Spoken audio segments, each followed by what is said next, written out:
అందరికీ వందనాలు. ఈ వర్తమానం వింటున్న దేవుని బిడ్డలారా, మీ అందరికీ కూడా యేసుక్రీస్తు నామములో నా హృదయపూర్వకమైన వందనాలు. దేవుడు మిమ్మల్ని దీవించును గాక. ఈ రోజుకి మరొక వాక్యం చేత నేను ప్రేరేపించబడి మీ మధ్యలోకి వచ్చాను.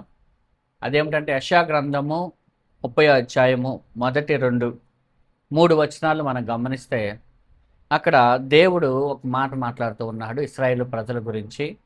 అక్కడ ఏం చెప్తున్నాడు అంటే గనక, లోబడని పిల్లలకి శ్రమ అని, వారు నన్ను అడగక ఆలోచన చేయుచున్నారు, నా నోటి మాటను విచారం చేయట్లేదు. అలాగే ఫరో బలమును వారు ఆశ్రయిస్తున్నారు, ఐగుప్తు నీడను వారు శరణజొచ్చి ఉన్నారని వాళ్ళు అక్కడ రాయబడి ఉంది. ఇక్కడ మనం గమనిస్తే దేవుడు ఏం కోరుకుంటున్నాడు మన నుంచి అంటే, దేవుని బిడ్డలుగా ప్రతి ఆలోచన అది మన ఆలోచన కాకుండా దేవుని ఆలోచనలో, అలాగే దేవుని బలాన్ని ఆశ్రయిస్తూ దేవుని ఆలోచనలో దేవుని చిత్త ప్రకారంగా మనం నడిస్తే అక్కడ మనకి విజయం దక్కుతుంది. కానీ ఇక్కడ ఇశ్రాయేలు ప్రజలు గమనిస్తే వారు తమ ఆలోచనలు, నన్ను అడగట్లేదు ఆలోచన, వారు సొంత ఇష్టానుసారంగా సొంత ఆలోచన చేసుకుంటూ ఉన్నారు.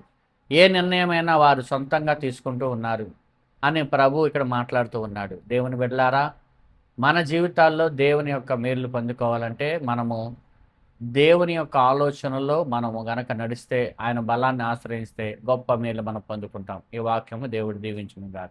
ఆమేన్.